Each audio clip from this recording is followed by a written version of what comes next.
महाराज यांच्या ज्ञानेश्वरी या ग्रंथातील 18व्या अध्यायातील 101 क्रमांकांची ओळी आज आपल्या प्रवचन रूपी सेवेकरता निवडली आहे.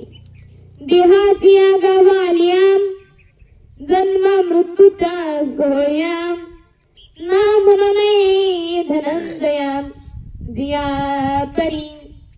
या ओळीद्वारे ज्ञानोबराय म्हणतात की देहाची गावा आलिया ज्याचा जन्म झालाय त्याला मरावं लागतं.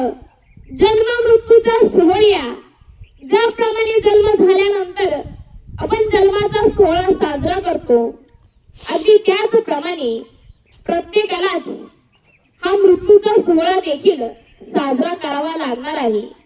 म्हणजे ज्याचा जन्म झालाय त्याला एक ना एक दिवस मरावं लागणार आहे. देहाची गावा आलिया जन्म मृत्यूचा सोहळ्या ना म्हणून धनंजया जिया परी. आणि आपल्या वारकरी संप्रदायाच्या नियमाप्रमाणे अल्पसा परिहार देणं गरजेचं असतं की आसनाची सेवा नेमकी कोणत्या निमित्ताने आहे. तर आपल्या सर्वांना ज्ञातच आहे आपल्या गावातील कैलासवासी हसाबाई रामभाऊ गवारी या आईंना आपल्यातून जाऊन आज 10 दिवस झाले. आणि 10 दिवस झाल्यानंतर दशक्रिया विधी 9 दिवस झाले. आणि हा दशक्रिया विधी हा प्रत्येकाचा करावा लागतो. हे शास्त्राचे विधी आहेत. जन्म झाल्यापासून काही विधी करायचे असते त्यामधला हा दशक्रिया विधी. या आईंचा हा दशक्रिया विधी आणि त्या निमित्ताने असणारी ही प्रवचन रूपी सेवा. महाराज या आईच्या कुटुंबाचा परिचय करून द्यायचा तो म्हणजे असा. आईंना 5 मुले देवराम दादा, रघुनाथ दादा, भगवान दादा, एक मुलगी कुसुमताई धिंगळे आणि सखाराम दादा आणि मनोहर दादा हे हयात नाहीयेत. असा असणारा हा आईचा परिवार. पण महाराज या जगाची रीत आहे ज्याचा जन्म झालाय त्याला मरावंच लागतं. ज्ञानोबराय म्हणतात देहाची गावा आलिया जन्म मृत्यूचा सोहळ्या ना म्हणून धनंजया जिया परी. वास्तविक जर विचार केला तर या प्रवचनामध्ये आई वडील सांगू नयेत. पण महाराज आज योगायोगाने ह्या आईंची दशक्रिया विधी आहे. आणि या आजच्या जगाला या आजच्या नवीन पिढीला आई वडील काय असतात हे पटवून देणं गरजेचं आहे. कारण आजच्या पिढीतील मुलांना आई वडिलांची किंमतच नाहीये. महाराज विचार करा ना. आई मरणाच्या दारात जाते, आपल्याला जन्म देते, संस्कार देते, चालायला शिकवते, बोलायला शिकवते, आपल्या नेहमी हिताचा विचार करते. नव्हे महाराज तर या संपूर्ण जगामध्ये आपल्यावर निस्वार्थपणे प्रेम करणारी जर कोणी असेल ना तर ती फक्त आणि फक्त आपली आई आहे. तुकोबराय म्हणतात ना लेकुराचे हित लेकुराचे हित लेकुराचे हित लेकुराचे हित वाहे माऊलीचे चित्तम वाहे माऊलीचे चित्तम ऐसी कळवळ्याची जाती करीला भावीन प्रीती करीला भावीन प्रीती ऐसी कळवळ्याची जाती लेकुराचे हितम वाहे माऊलीचे चित्त ऐसी कळवळ्याची जाती करीला भावीन प्रीती. या संपूर्ण जगामध्ये आपल्यावर निस्वार्थीपणे प्रेम करणारी जर जी कुणी असेल ना तर ती फक्त आपली आई आहे. आणि ऐका ना ज्याप्रमाणे आई प्रेम करते ना, अगदी त्याच प्रमाणे वडील देखील आपल्याला प्रेम करतात.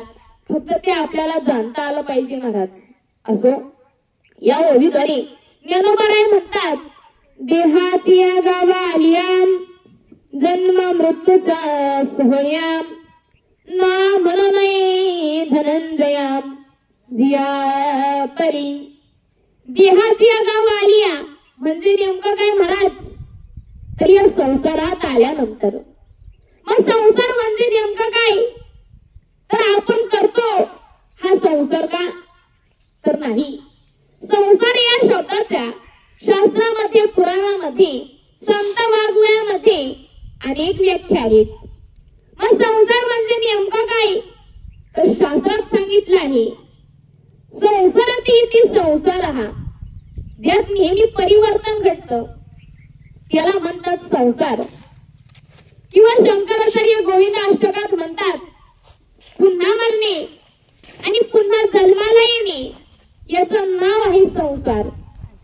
पुनरपि जननम पुनरपि मरणम पुनरपि जननी जठरे शयनम.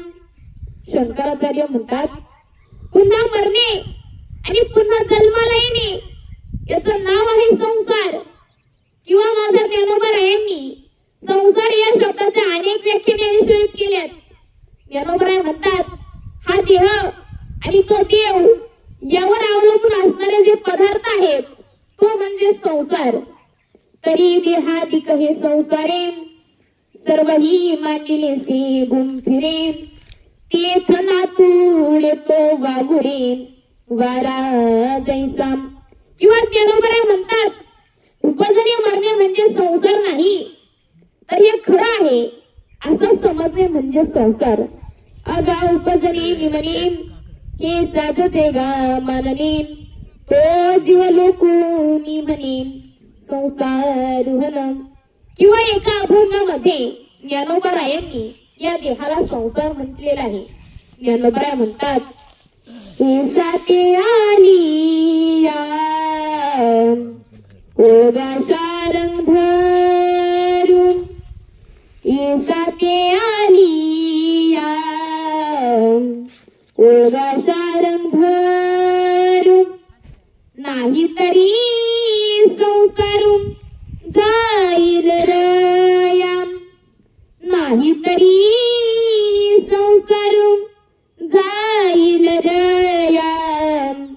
कौनाचे माय बाप कौनाचे गणगोतम मृग जळावतम जाईल रया.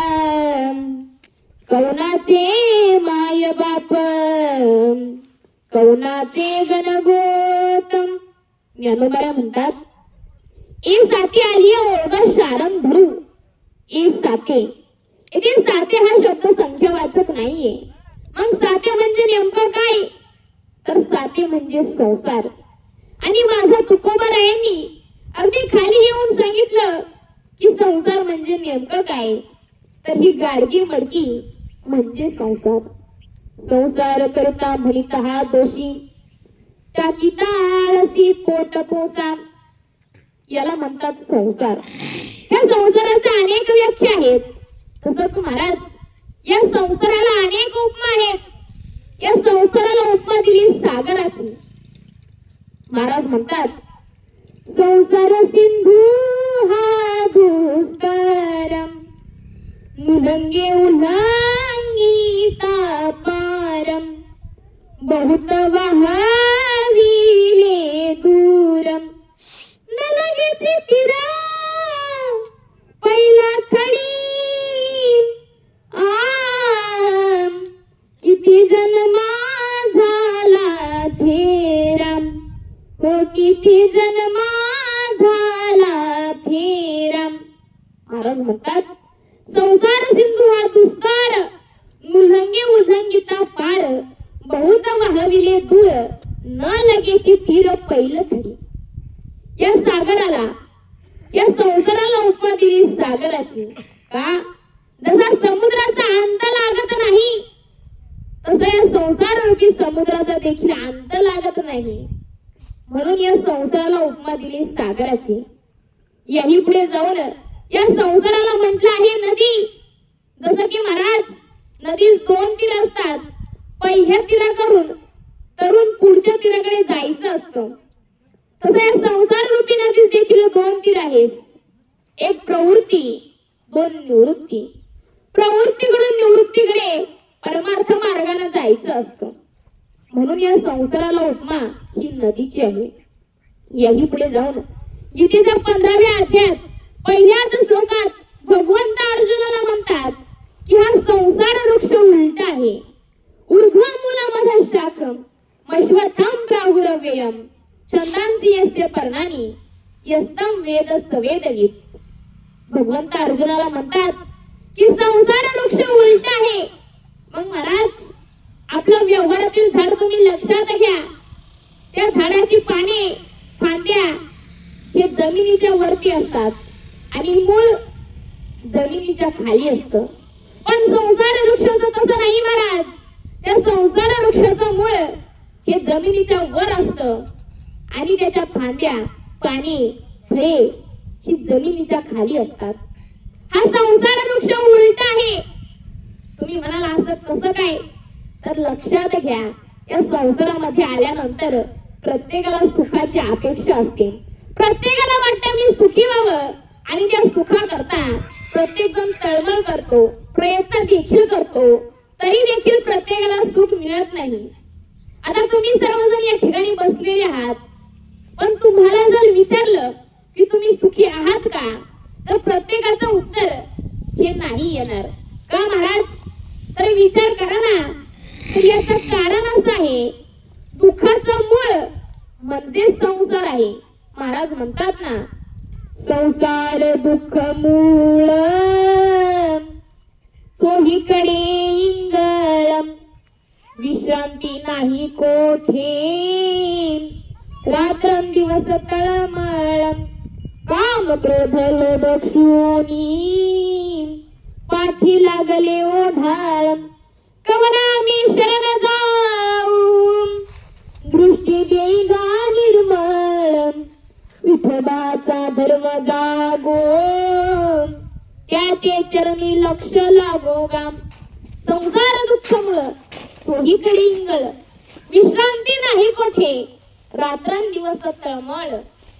महाराज, दुःख बांधवडी आहे हा संसार, सुखाचा विचार नाही कोठे. या संसारामध्ये दुःखच भरलेलं आहे. मग आता तुम्ही म्हणाल की संसारामध्ये फक्त दुःख आहे, मग आम्ही संसार सोडू का? महाराज, संसार सोडायची काही गरज नाहीये. तुम्ही संसार करा, अगदी सुखाने करा. सुखी